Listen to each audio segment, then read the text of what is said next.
Alléluia. Il y a une deuxième gloire qui t'attend. Ne te fatigue pas. Demeure devant Dieu. Vis dans la sanctification. Vis dans la crainte de Dieu. Et le Seigneur va te restaurer. La deuxième gloire est le plus élevé que la première. Parce que la première gloire, elle était une gloire partielle. La Bible déclare, quand le parfait apparaît, le partiel va disparaître. Alléluia. Alléluia. Alléluia. Tel que tu es là, il y a une deuxième gloire qui t'attend. Les domiciles célestes, qui est ta deuxième maison, elle est plus glorieuse que ton corps ici. Oui, ton corps terrestre, le premier temple tiré de la terre, est moins glorieux que le deuxième temple que tu vas revêtir. Ça s'appelle les domiciles célestes. Les domiciles célestes, ce sont des corps de gloire que nous allons revêtir. C'est quand l'immortalité va engloutir la mortalité. Ce sont des corps glorieux. Le même corps que le Christ avait lors de la résurrection. Le même corps que tu auras lors de l'enlèvement.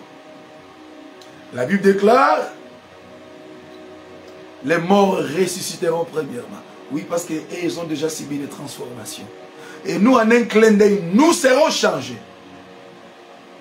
Et nous allons revêtir des corps de gloire. Et les corps de gloire que nous allons porter seront glorieux que la gloire de notre corps terrestre mortel. La gloire de la dernière maison. La dernière maison, c'est aussi les corps célestes, les domiciles célestes que nous porterons au jour de l'enlèvement. La deuxième gloire, c'est aussi la gloire que tu auras quand l'immortalité va engloutir la mortalité. La seconde gloire. Que Dieu bénisse l'homme de Dieu, Bishop Manouach. La deuxième gloire est le plus puissante parce qu'elle est céleste. Elle vient nous envahir. C'est pourquoi ce jour-là, nous allons défier la loi de la pesanteur. Isaac Newton, le physicien, nous a dit tout corps projeté en air va toujours récidiver vers la terre. Il y a une attraction qui va l'attirer vers les bas. Mais à ce temps-là, tu vas défier la loi d'Isaac Newton. Tu vas monter dans les hauteurs. Parce que ça sera une autre dimension. C'est pourquoi l'apôtre Paul dit, nous gémissons dans cette tente, désirant revêtir notre domicile céleste. Nous gémissons, nous souffrons dans ces corps mortels. Et nous désirons revêtir notre corps de gloire. Alléluia.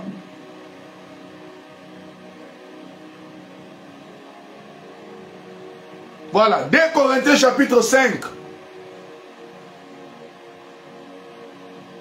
Verset 1er.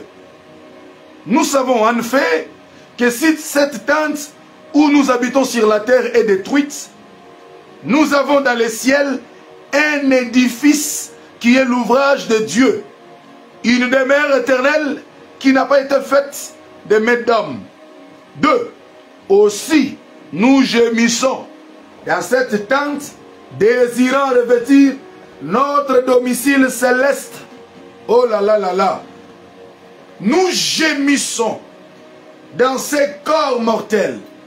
Nous gémissons dans cette tente, frappée par des maladies, frappée par le soleil. Et nous désirons revêtir notre domicile céleste. Et l'apôtre Paul dit, il donne quelques conditions, si du moins nous sommes trouvés vêtus et non nus. Alléluia. Amen, amen. La seconde gloire est le plus grande que la première.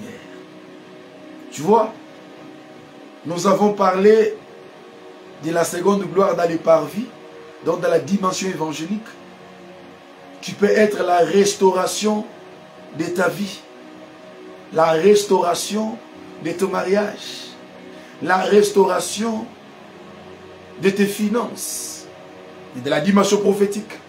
Nous avons dit que la première gloire, c'était Adam. Quand Adam tombe, ou bien quand Nabucodonosor vient faire la déportation babylonienne, c'est ça l'image d'Adam qui tombe. D'Adam qui tombe, qui retourne dans la poussière. C'est pourquoi Christ disait, rien ne restera pierre sur pierre. Là, Christ était en train de prédire la destruction du deuxième temple par le général Titus en l'an 70. Quand les Romains avaient pris le poil de la bête, quand les Romains dirigeaient les mondes. La deuxième gloire, c'est le Christ. Parce que Christ, il est aussi le temple. Il a dit aux pharisiens, détruisez ces temples. Je les rebâtirai dans 3 jours. Et pensez qu'il parlait des temples physiques alors qu'il parlait de son corps. Parce que lui aussi, il était le temple. Comme Adam était le temple qui portait la divinité à ce temps-là, Christ était aussi le temple. Mais il était glorieux plus que Adam. La seconde gloire. Dans la dimension prophétique. Alléluia. 1 Corinthiens chapitre 15. Versets 47 à 50. Le premier homme tiré de la terre est terrestre. Le second homme est du ciel. Alléluia. La première gloire, elle est passagère parce qu'elle est terrestre. Elle est éphémère. Elle est frappée par la loi de la temporalité. Elle passe. Elle est partielle. Elle est éphémère. Elle est dans cette tente, dans des vases de terre. Alléluia. Mais la deuxième maison, elle est plus grande, elle est plus glorieuse parce qu'elle est céleste. Ouf. Le premier homme tiré de la terre est terrestre. Oui. Adam est le mélange de la parole et de la terre.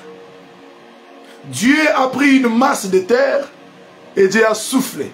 Adam était le mélange de la divinité et de la terre.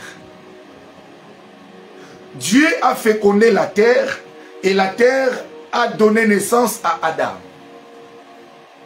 Voyez-vous? La mère d'Adam, c'est la terre. Et le père d'Adam, c'est l'Éternel lui-même.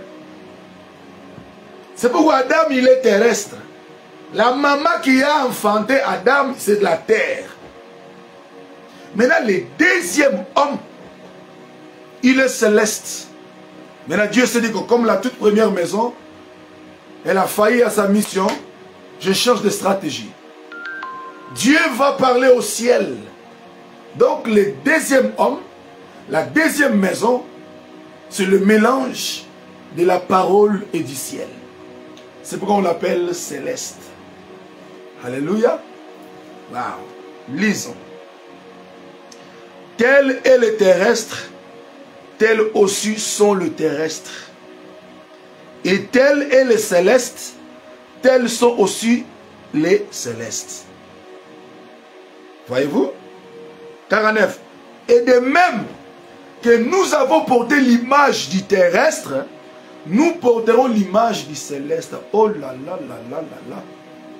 Il dit, tel est le terrestre, tels sont les terrestres. Tel Adam était terrestre, tel nous tous, toute l'humanité, nous sommes terrestres. Tel est céleste, le second Adam, Jésus. Tels sont aussi les habitants du ciel. Ils sont célestes. Et maintenant, le prophète Paul dit, de même que nous avions porté l'image de ce qui est terrestre, nous porterons aussi l'image de ce qui est céleste. Ah! Quand est-ce que nous allons porter l'image de ce qui est céleste? c'est quand le corps mortel sera englouti dans l'immortalité. C'est quand le domicile céleste, c'est quand nous serons vêtus de notre domicile céleste. Alléluia. Alléluia. Alléluia. C'est par là que la seconde gloire va éclater. Nous avions porté l'image du premier Adam et nous porterons aussi l'image du second Adam. Alléluia. Ouf. Et l'apôtre Paul dit, ce que je dis frère, c'est que la chair et le sang ne peuvent hériter le royaume de Dieu. Et que la corruption n'hérite pas l'incorrectibilité. Oh là là là là. La chair et le sang ne peuvent hériter le royaume. Mais comment est-ce que nous serons enlevés? La Bible déclare, nous serons transformés. Le corps mortel sera englouti dans l'immortalité. Le corps terrestre sera englouti dans les corps célestes. Les domiciles terrestres, frappés par les maladies, les douleurs, les fièvres, sera englouti par les domiciles célestes. Les corps de honte, de l'humiliation, sera englouti par les corps de gloire. Oh là là là là là là là là. Jésus.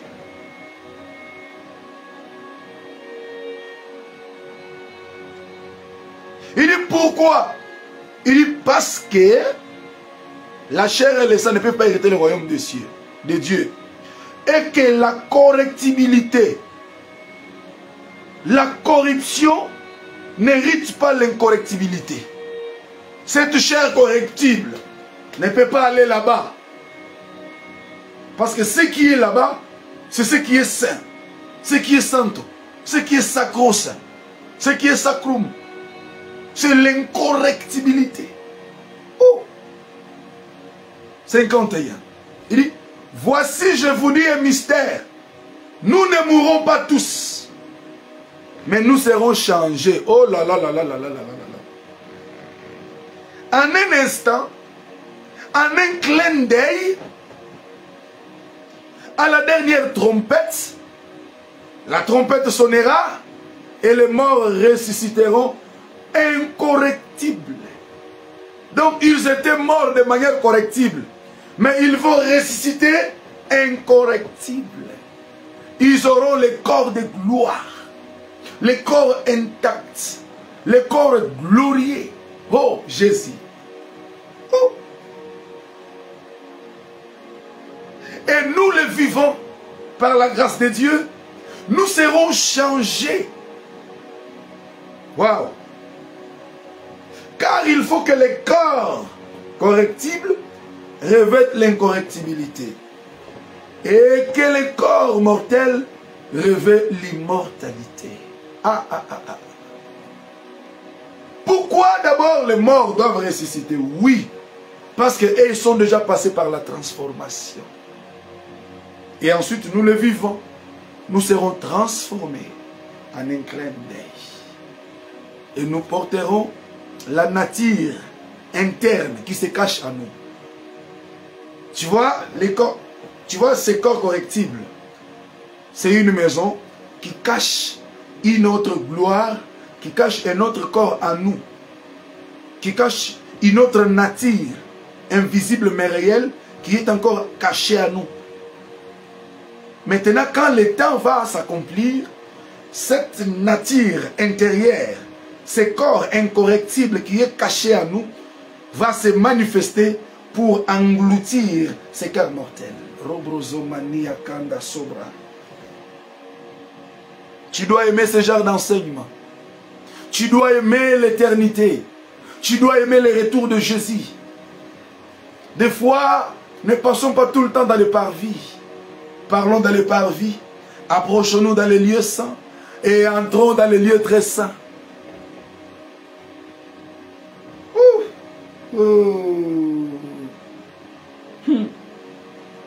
Mais pourquoi les morts doivent ressusciter de manière incorrectible? Waouh! Il dit 43. 1 Corinthiens 15, verset 43. Il est semé méprisable, donc il était semé dans ce corps mortel, dans cette chair, dans cette tente de poussière. Il ressuscite glorieux. Oh, oh, oh, oh. Il est semé, donc enterré, enseveli, infirme. Il ressuscite plein de force. Donc quelqu'un qui était mort, dont les bras ont été imputés, les jambes imputées, à la résurrection, il sera revêtu de notre corps. Il marchera sur ses pieds, parce que ça sera une autre dimension spirituelle qui va engloutir les corps mortels.